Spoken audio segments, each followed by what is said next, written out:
Señor presidente de Rotary Club, estimados consocios, en primer lugar debo agradecerles el alto honor que me hacen en invitarme. Sé que soy un faltador contumaz a esta rueda por razones por todos conocidas, porque me coinciden mis horarios con la labor universitaria, con la labor docente.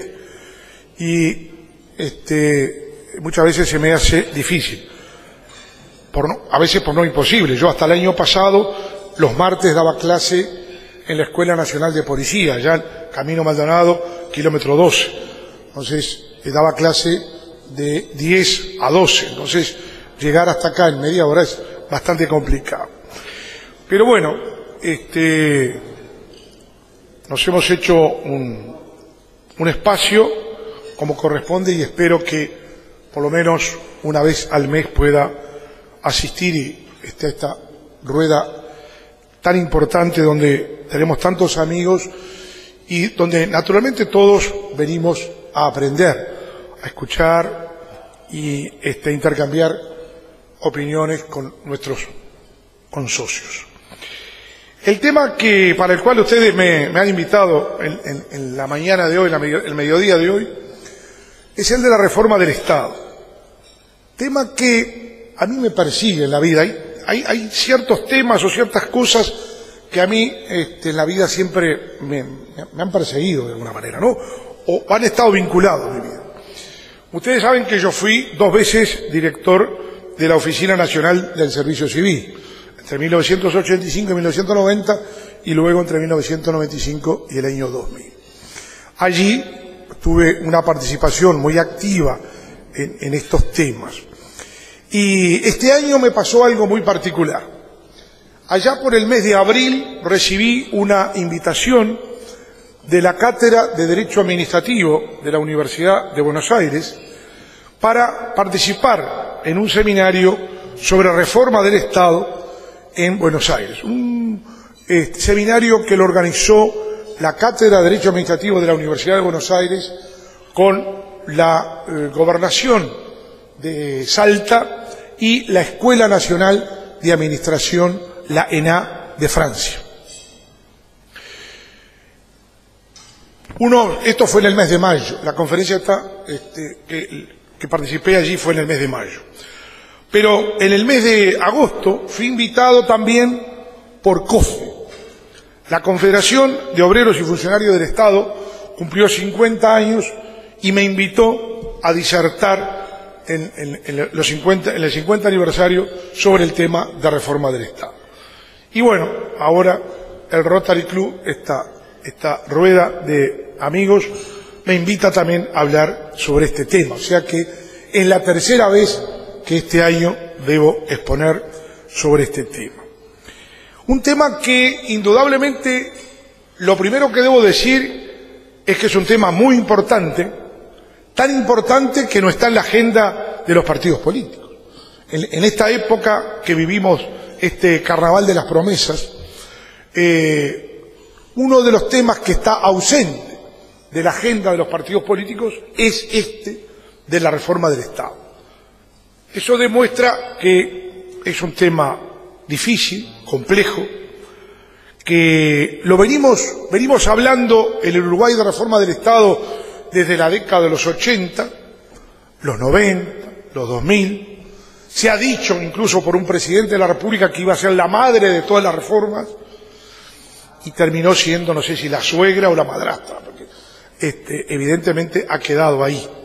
Y hay una cosa así, objetiva. El Uruguay no ha logrado tener una política de Estado en materia de reforma del Estado. Eso es objetivo también. O sea, lo que comprobamos a lo largo de todos estos años es que todos los gobiernos, con un énfasis o con otro, con mayor énfasis o con menor énfasis, han hecho esfuerzos en el tema de reforma del Estado, le han dado diferentes enfoques, han habido distintas iniciativas, pero no han tenido continuidad y muchas de ellas han fracasado estrepitosamente. Lo primero que tenemos que hablar es de terminología. ¿Qué hablamos cuando hablamos de reforma del Estado? Y lo que sí debo decirles es que en el Uruguay se viene hablando de este tema, se viene analizando este tema desde la década de los 50. En la década del 50, el primer Consejo Nacional de Gobierno encargó un informe a un experto de la OEA, un señor llamado John Hall. Y este señor John Hall, que era un experto de la OEA, produjo un informe, pequeño informe, pero muy interesante y muy profundo, en el año 1954. Es el primer documento que es bueno hasta volverlo a leer. Yo estuve tentado a traerlo hoy, pero lo que pasa es que lo peor que puede haber en una conferencia es ponerse a leer. Pero simplemente se los digo a aquellos que tienen interés. Hay que leer ese informe de John Hall porque plantea temas relacionados con la administración pública, con el tema de la administración de personal, con lo que hay que hacer con el tema de los recursos humanos, con los funcionarios públicos, que tiene indudable actualidad. Este informe fue presentado al Consejo Nacional de Gobierno, presidido en aquel momento por Andrés Martínez Trueba, en el año 1954. Un segundo documento importante para analizar estos temas es el informe que produjo la CIDE, la Comisión de Inversiones y Desarrollo Económico, cuyo secretario ejecutivo fue el contador Enrique Iglesias en la década del 60. El Consejo Nacional de Gobierno, el primer Consejo Nacional de Gobierno del Partido Nacional, creó la Comisión de Inversiones y Desarrollo Económico, que se integró por un conjunto de técnicos sumamente importantes, la mayoría de los cuales han ocupado y ocupan aún altos cargos públicos en el Estado, y que en el año 65 produjo un voluminoso informe, uno de cuyos tomos está destinado al tema del Estado y la administración pública. Muchas de sus recomendaciones fueron tomadas en cuenta por los constituyentes del año 1966, cuando se redactó y cuando se reformó la Constitución de la República, y allí encontramos una serie de institutos y una serie de instrumentos que aconsejaba la CIDE. Recordemos entre ellos el presupuesto por programas, la delegación de atribuciones, las leyes con declaratoria de urgente consideración, la creación de la Oficina de Planeamiento y Presupuesto, la creación de la Oficina del Servicio Civil, la creación del Banco Central, la creación del Banco de Previsión Social, etc. Un tercer documento que hay que tenerlo presente para este tema de reforma del Estado es un diagnóstico. Los uruguayos en ese aspecto estamos llenos de diagnósticos. O sea, si algo no falta en este tema son los diagnósticos. Hay un diagnóstico muy bueno que fue elaborado por un experto de Naciones Unidas, un argentino, Oscar Oslak. Él trabajó en el proyecto, en el PNUD, Proyecto de las Naciones Unidas para el Desarrollo, en la Oficina de Servicio Civil. Un trabajo de investigación de varios años y que culminó con un excelente informe en el año 1972, que es un diagnóstico muy profundo sobre la administración pública. Debo citar quizás otro informe que hizo otro argentino, Horacio Boneo, sobre las empresas públicas. Ahora que estoy mirando acá al ingeniero Tierno, enseguida me acordé de ese informe, de un diagnóstico muy interesante de la década de los 70 de Horacio Boneo, que hizo sobre las empresas públicas en nuestro país. Bueno, esto es un poco, digamos, los antecedentes. ¿Y por qué digo estos antecedentes?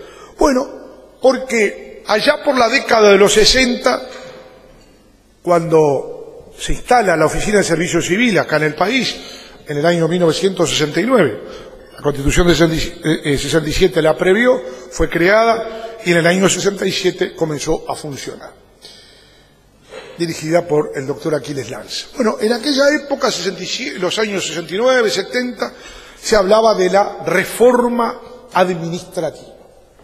Esa era la terminología que se usaba en aquella época, reforma administrativa. Luego, en la década de los 70, ya en la época de la dictadura militar, se empezó en América Latina a hablar de otra terminología, a través de los organismos internacionales. Se empezó a hablar de la modernización administrativa. Como ustedes ven, siempre el enfoque a la parte administrativa. Reforma administrativa, modernización administrativa. En la década de los 80 es cuando comienza a hablarse del tema de reforma del Estado. ¿Y por qué comienza a hablarse del tema de reforma del Estado?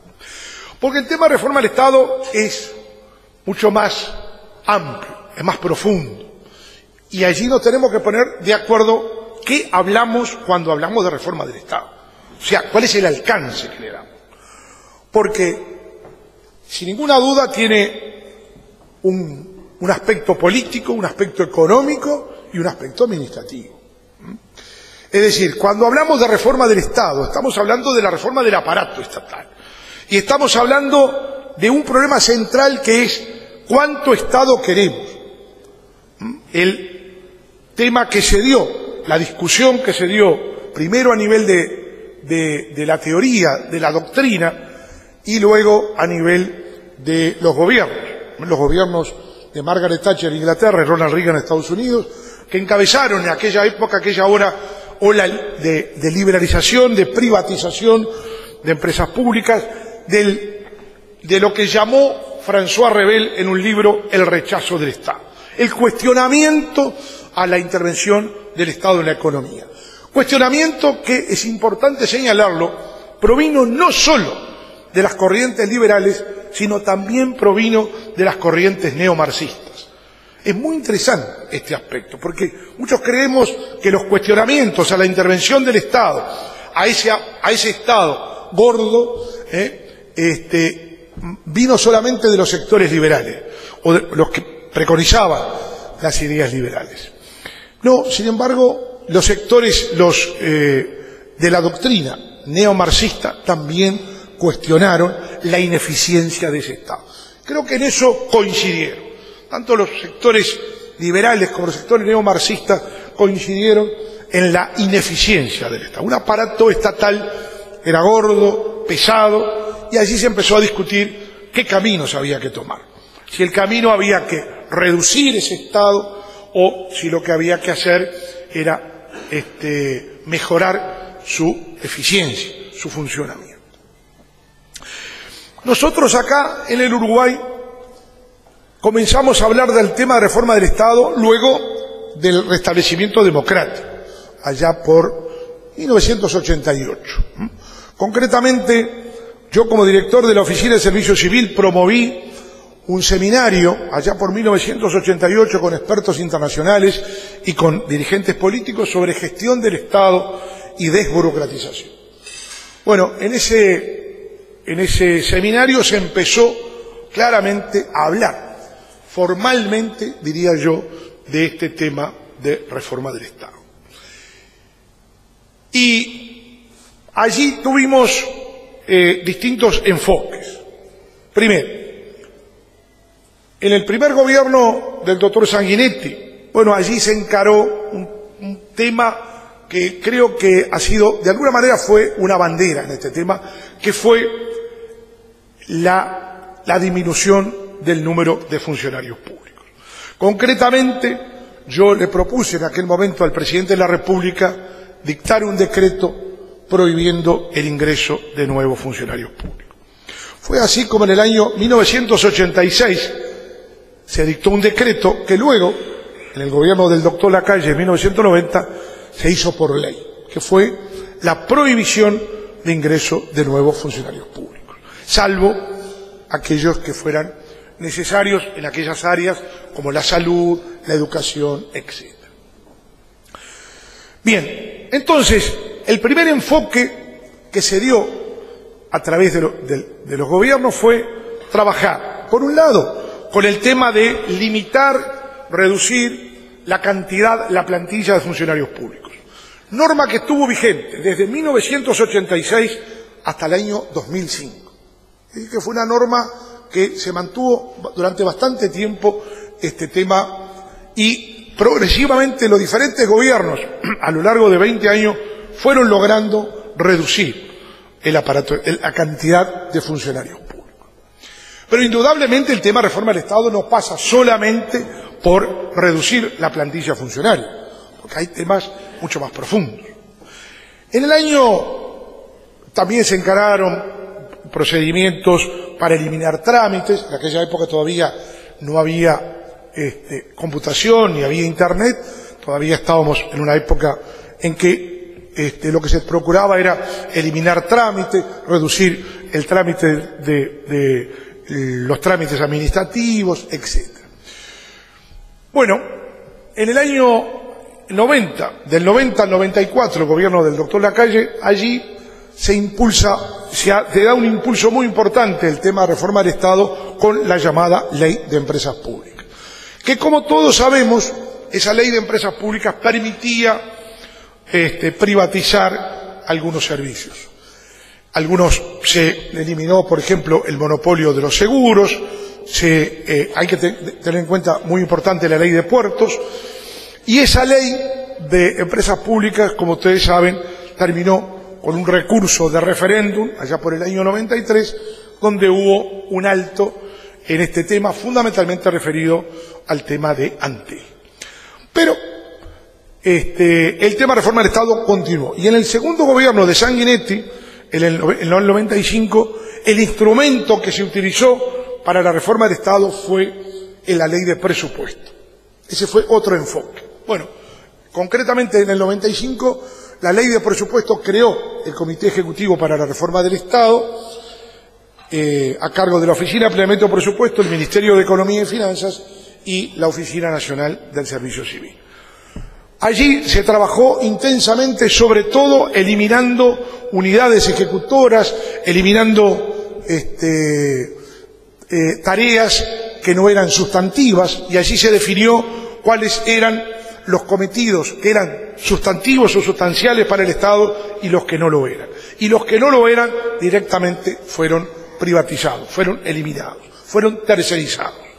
Fue así, digamos, que en ese enfoque se trabajó intensamente y se continuó con la política de reducción de la plantilla de funcionarios públicos.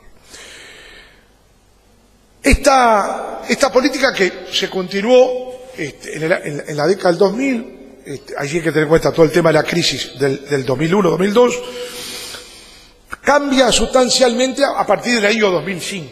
¿Por qué? Porque a partir del año 2005, a mi juicio, lo que se produce es una nueva expansión del Estado. Allí, en primer lugar, tenemos que destacar que fue derogada la prohibición de ingreso de funcionarios públicos. Y a lo largo de estos años, de estos 10 años, han ingresado al Estado unos 80.000 empleados públicos. Hoy estamos con casi 300.000 empleados públicos. Habíamos llegado en su momento a tener, allá por el año 2004, 2005, 220.000 empleados públicos. Hoy estamos con 300.000 empleados públicos. Primer problema para analizar. Pero segundo problema es ver en qué medida esa expansión del Estado afecta a la reforma del Estado.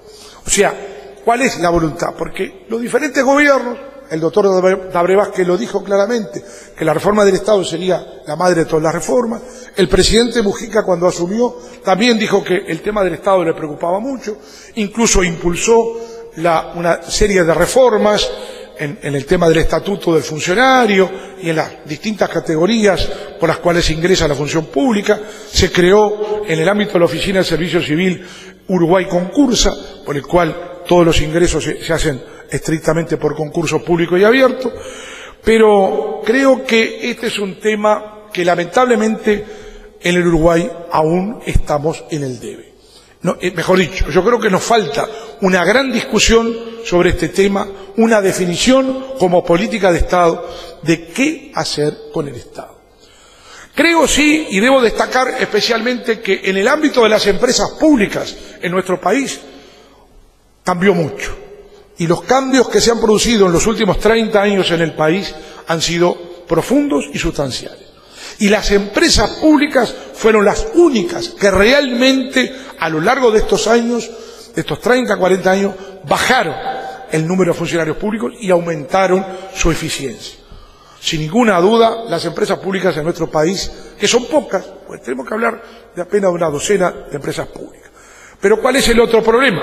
Que nos encontramos que hay 80 empresas hoy que pertenecen al Estado y que sin embargo no tienen ningún control ni del Tribunal de Cuentas ni del Parlamento.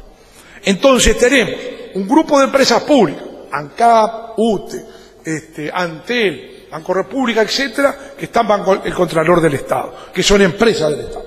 Y tenemos 80 empresas que manejan muchos millones de dólares y que tienen mucho personal y que están totalmente fuera de los controles. Entonces creo que este es un tema que merece ser analizado, que tenemos que encararlo como parte de esa política de reforma del Estado. Es un tema importante a discutir, cuánto Estado queremos, y yo creo que una de las claves, y con esto termino, es definir qué calidad de los servicios del Estado queremos, porque ahí está la clave de la reforma del Estado. Muchas gracias.